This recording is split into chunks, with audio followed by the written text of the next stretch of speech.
پاکستان میں کرپشن کے الزامات کوئی نئی بات نہیں ہے۔ 90 کی دہائی میں جتنی اسمبلیاں بنتی اور ٹوٹتی رہیں، محترمہ کی اسمبلیاں 2 دفعہ گئیں اور 2 دفعہ نواز شریف صاحب کی گئی حکومت، اور ہر دفعہ کرپشن کا الزام ساتھ ہوتا تھا، اور ہر دفعہ جس حکومت کے اوپر کرپشن کا الزام لگا کے نکالا جاتا تھا، 2-2.5 سال کے بعد جب دوسرے کی حکومت گرتی تھی، پھر ان کی حکومت بنتی تھی، وہی لوگ دوبارہ عدالتوں کے ذریعے اپنے ان مقدمات کا صفایا بھی کر لیتے تھے۔ 90 کی دہائی کے اندر ہی سب سے پہلے اکاؤنٹیبلٹی کی وزارت بھی بنائی گئی، جب لغاری صاحب نے اسمبلیاں بی کی توڑیں، اور اس وقت جو کیئر ٹیکر سیٹ اپ بنا اس کے اندر ہی آغاز ہوا۔ پھر نواز شریف آئے تو انہوں نے احتساب سیل بنا دیا، اور سیف الرحمان نے جو کچھ کیا وہ بھی سب کے سامنے ہے۔ ماشاءاللہ لگ گیا ملک کے اندر۔ جنرل مشرف صاحب آئے تو انہوں نے نیب بنا دی، نیب بنانے کے بعد ساتھ ہی انہوں نے اپنے کچھ پولیٹیکل اپوننٹس جو تھے ان کو توڑنا تھا، تو توڑنے کے لیے نیب زادے بنانے کا عمل شروع کر دیا، کیونکہ الیکشن جو انہوں نے 2002 میں کروائے، سادہ اکثریت سے بھی جمالی صاحب کی حکومت بنانے کے وہ پوزیشن میں نہیں تھے، تو بندے توڑنے کے لیے پاکستان پیپلز پارٹی کے نیب کام آئی، اور اسی نیب کے توڑے ہوئے بندوں سے وہ پیپلز پارٹی پیٹریوٹ بنی، جس کے ساتھ جمالی صاحب کی حکومت مارز وجود میں آئی۔ اس کے بعد جب محترمہ سے انہوں نے دبئی میں ملاقاتوں کا سلسلہ شروع کیا، تو اسی نیب کو، جس کو بڑے تم تراک کے ساتھ وہ پیش کرتے تھے، اس کو ہدایت کی گئی کہ وہ محترمہ کے اوپر مقدمات یا زرداری صاحب کے اوپر جو مقدمات کے اوپر پیش رفت ہے، فالو اپ ہے، اس کو سلو ڈاؤن کر دیں۔ اسی طریقے سے نواز شریف کو جدہ روانہ کرنے کے بعد، جہاں وہ جا کے سرور پیلس میں رہے، کیونکہ ان کے ساتھ ایک ان کا معاہدہ طے پا گیا تھا کہ وہ 10 سال پاکستان نہیں واپس آئیں گے، تو ان کے خلاف مقدمات کی پیروی جو ہے اس کو بھی سلو ڈاؤن کر دیا گیا۔ پیچھے کیا بچا؟ پیچھے بچے کاروباری برادری، اور اس کاروباری برادری کو 2 سال ڈراتے رہے، اور 2 سال ڈرانے کے بعد جنرل مشرف کو احساس ہوا کہ یہ لوگ تو پنچھی ہیں، ڈر کے اڑ گئے ہیں۔ کوئی یہاں سے سری لنکا چلا گیا ہے، کوئی ملیشیا چلا گیا ہے، کوئی بنگلہ دیش جا کے کسی نے اپنی فیکٹری سیٹ اپ کر لی ہیں، تو پاکستان میں تو سرمایہ کاری آئے گی نہیں۔ پھر انہوں نے اس کاروباری برادری کے اوپر بھی ہاتھ ہولا رکھنا شروع کر دیا۔ یہ جس طرح کسی وائرس کے اندر میوٹیشن ہوتی جاتی ہے نا، ہماری نیب کے اندر میوٹیشن ہوئی ہے، اور میوٹیشن بڑی بد شکل اختیار کر چکی ہے، بہت ہی بھیانک شکل اختیار کر چکی ہے، اور بھیانک شکل اس طرح اختیار کر چکی ہے کہ پاکستان تحریک انصاف کی حکومت نے 2 سال جس طریقے سے نیب کا استعمال کیا، اور نیب وچ ہنٹنگ کرتی رہی ہے، فیئر پلے نہیں کیا اس نے۔ نیب نے اپنے پولیٹیکل جو اپوننٹس تھے پاکستان تحریک انصاف کے، آغاز کرنے اس کا تو نواز شریف اور مریم نواز، ان کو جیل میں ڈالا گیا، ان کو سزائیں ہوئی نیب میں۔ شہباز شریف کے اوپر نیب کے مقدمات بنے، خواجہ برادران کے اوپر نیب کے مقدمات بنے، شاہد خاقان عباسی کے اوپر نیب کے مقدمات بنے۔ اسی طریقے سے پاکستان پیپلز پارٹی میں آ جائیں تو آصف علی زرداری، فریال تالپور کے اوپر مقدمات بنے۔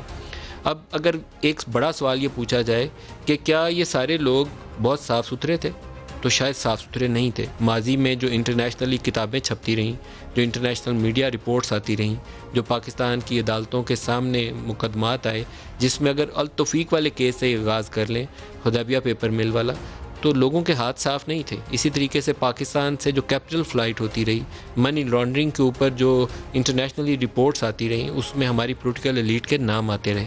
لیکن ہوا کیا؟ ہوا یہ کہ نیب والے تفتیشی عمل کو آگے نہیں بڑھا سکے، ان کی وہ کیپیسٹی بلڈنگ نہیں ہو سکی، لیکن جب ضرورت پڑتی رہی تو ایز اے ٹول استعمال ضرور ہوتے رہے، ان کی کسی بھی سیاسی جماعت کی آرم ٹوئسٹنگ کے لیے، کسی کا بندہ توڑنے کے لیے، کسی جماعت کے اندر جو یونٹی ہے اس کا اختتام کرنے کے لیے، اس کا دم خم یا سیاسی مخالفت میں کمی لانے کے لیے، وہاں نیب ضرور کام آئی۔ اور اس کا نقصان کیا ہوا پاکستان میں 2 سال کے عرصے کی اگر میں بات کروں، کہ اس قدر بے یقینی پیدا ہو چکی ہے کہ ہماری جو سول بیوروکریسی ہے وہ کام نہیں کرنا چاہتی۔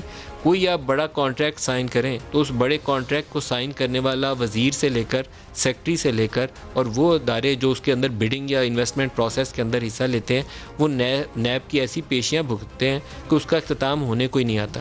اختتام کیوں نہیں ہوتا؟ کیونکہ نیب کے اندر کیپیسٹی نہیں ہے، اور الزام لگانا بہت آسان ہے، اور نیب کو الزام لگانے کے بعد اس چیز کو کنکلوڈ کرنا آتا نہیں ہے، اور وہ لوگ ہر ایک، کوئی شریف آدمی ہوگا اس میں 2 لوگ خراب ہوں گے، 8 لوگ ٹھیک ہوں گے، لیکن سارے ایک ہی صف میں کھڑے ہو جاتے ہیں، اور سارے چور چور چور کی پکار کے زمرے میں آ جاتے ہیں۔ اب نیب لا کے اندر 3-4 بڑی خرابیاں ہیں جس کو ٹھیک کرنا چاہیے تھا، نہ نون لیگ نے ٹھیک کی، نہ پیپلز پارٹی نے ٹھیک کی۔ اب تحریک انصاف کی حکومت ہے، وہ کہتے ہیں ان کا چیئرمین ہے، نیب لا ہم نے بنایا نہیں ہے تو ہم کیا کریں۔ اب یہ بات درست نہیں ہے، اس کا نقصان پاکستان کو ہو گیا۔ ایک بے یقینی کی ایسی فضا پیدا ہو گئی ہے پاکستان میں، کوئی سرمایہ کار یہاں سرمایہ کاری پہ تیار نہیں ہے۔ ہماری ایکسپورٹس پچھلے 20 سالوں میں نہیں بڑھ پائیں، 15 سال خاص طور پر کر لیں۔ مشرف کے دور میں ایک دفعہ 9 سے 18 ارب گئی تھیں، اس کے بعد ہم 20-22 ارب ڈالر کے اندر پھنسے ہوئے ہیں۔ وجہ کیا ہے؟ کیوں نہیں بڑھ پاتی؟ روپے کو آپ 100 سے 160 پہ لے گئے، 70 پہ لے گئے، کیوں نہیں بڑھی؟ اس کی خرابی یہ ہے کہ گرین فیلڈ انویسٹمنٹ نہیں ہوئی آپ کی. انویسٹر آتا نہیں ہے، خوف کھاتا ہے وہ آپ کے نیب سے، آپ کے قوانین سے، بے یقینی سے، اور اس بے یقینی کو دور کرنا اسی پارلیمان کا کام ہے جس نے یہ کام کیا نہیں ہے. 2 آرڈرز آئے ہیں سپریم کورٹ کے جو بنیاد ڈال سکتے ہیں اس عمل کو آگے بڑھانے کی. پارلیمنٹیرینز نے لیڈ اپنے ہاتھ میں نہیں رکھی، یہ کسی اور کے ہاتھ میں دے دی. سپریم کورٹ کے فیصلے کی روشنی میں اب انہیں آگے بڑھنا پڑے گا، لیکن ابھی بھی یہ خود نہیں کچھ کریں گے تو کل کو کوئی سپریم کورٹ کا فیصلہ یہ الٹیمیٹلی اس نیب قانون کے اوپر مہر لگائے گا اور بتائے گا کہ نہیں یہ کالا قانون ہے، یہ ہمارے فنڈامنٹل رائٹ سے متصادم ہے، اس کے مطابق پاکستان آگے نہیں چل سکتا، ہمیں کچھ اور کرنا پڑے گا. اور ایک اور بھی جو چیزیں شاید بلیک اینڈ وائٹ میں ویسے بیان نہیں کی جا سکتی، مجھے لگتا ہے کہ بعض جگہوں کے اوپر ہمارے اداروں کی سانس پھولنے لگ گئی ہے. جتنا زور لگانا تھا بندے اندر کر کے تحریک انصاف کی حکومت نے یا نیب نے وہ زور لگا لیا. شہباز شریف کو دوبارہ پکڑنے کی کوشش ہو رہی ہے، نہیں پکڑا جا رہا ہے. نواز شریف لندن کیسے گیا؟ زرداری کی ضمانت کیسے ہوئی ہے؟ اگر اس کو بیہائنڈ دی سین ہم مووز کو انڈرسٹینڈ کرنے کی کوشش کریں تو بہت سے لوگوں کی بس ہوگی، انہوں نے ہاتھ کھڑے کر دیے کہ بس یا تو اب نیب کو ریفارم کر لیں یا اس طریقہ کار کو چھوڑ دیں.